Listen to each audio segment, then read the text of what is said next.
Hey guys, ChainFire here and welcome back to another one of my War Robot videos.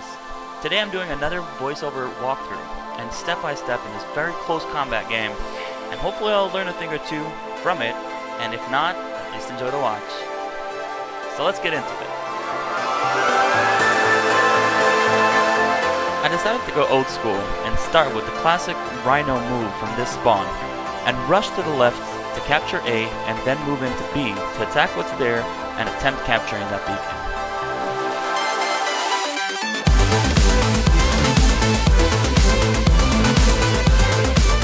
My teammates move in to capture A, so I'm going to continue advancing. When you're in a Rhino, you always want to take wide turns. This way, you're able to look around the map.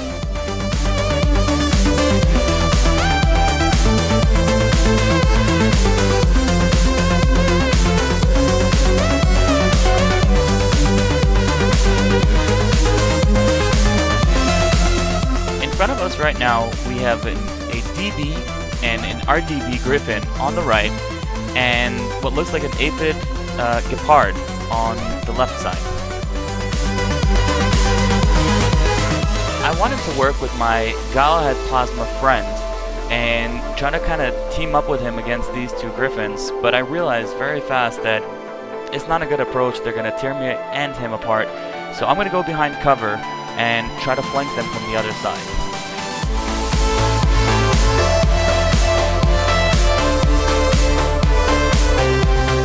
Now in front of me I have a Leo, but on the side over here I have an RDB, and RDBs can hurt a lot. And they have jump, so he can hurt me and also evade, get away from my shots. So I had to gun for him and take him out, and then go for this Leo.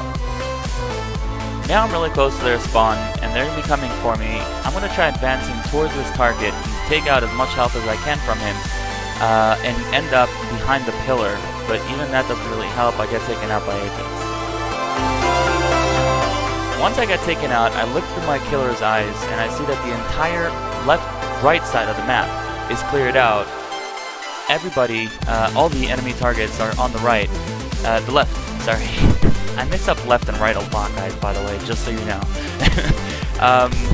So I'm going to move into the left side here. And I take a Lancelot with me so I can do heavy splash damage and still have a physical shield.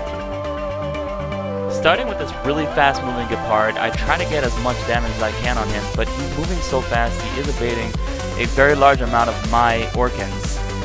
I switch to the Leo and start moving back because I know that those Aphids will be shooting at me. The best way to make sure those Aphids hit your shield and not your actual bot is by moving backwards when they're firing at you. You can even just stop where you are. That'll stop some of them, but the best way is to move backwards, and that way your shield takes all the damage.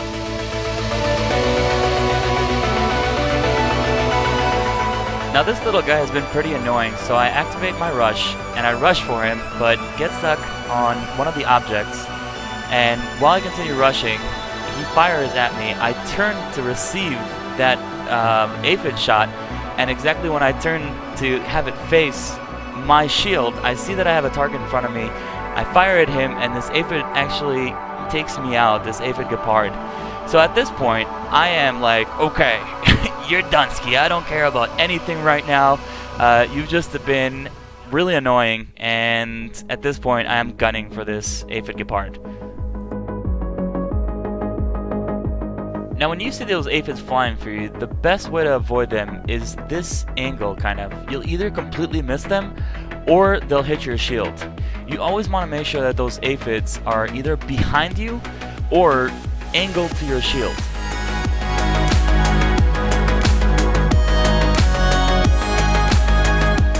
Yeah, good night. Now as soon as I come out here, I get hit by Trebs, and I see that I only lost about 6,000 hit points.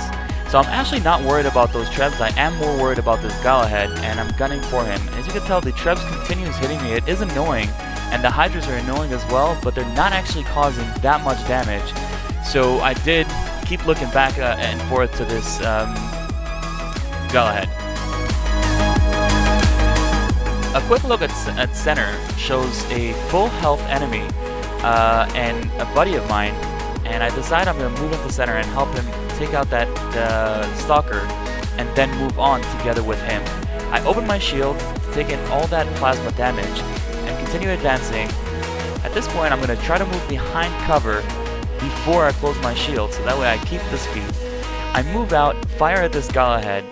I know that I can't really corner shoot at this point because my weapons are on the right side, so I'm pretty much going to have to take into my shield whatever he fires at me and take him out together with my friends. At the same time, I get hit from behind and my legs are damaged now. So I open my shields and continue advancing. My shield's going to make sure that that opening on the left side is covered, and I continue gunning for this Carnage and try to corner shoot as much as I can and keep that shield open to take in incoming aphid shots. The Gala is the same like the Rhino. You want to move back when aphids are firing at you, and this way all the fire goes into your shield.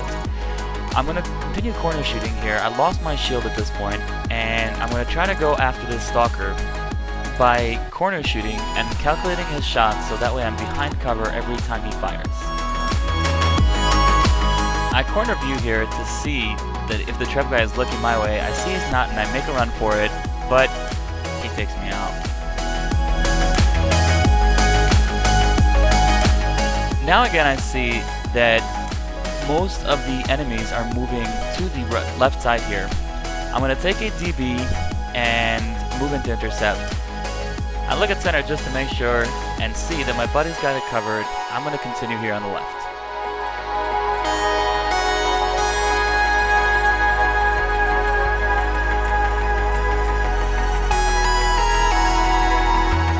I corner view here and see a Rhino DB coming for me, so I need to move back and have proper cover here.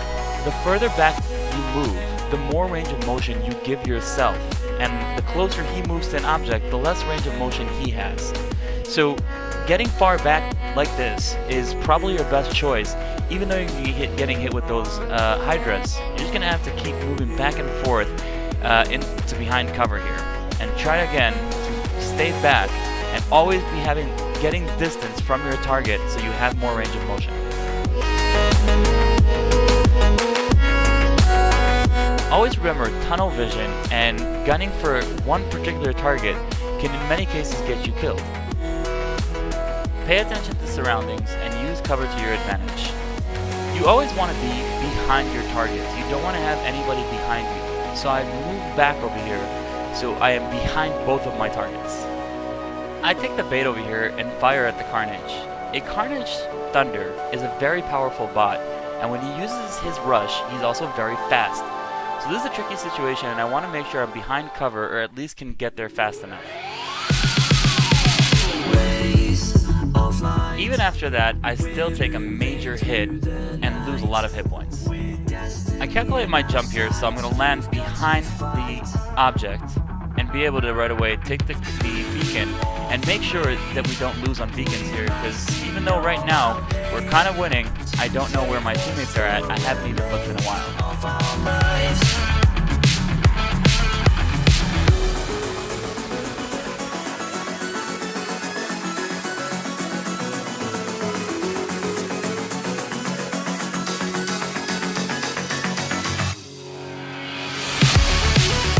Always make sure to stay close to cover.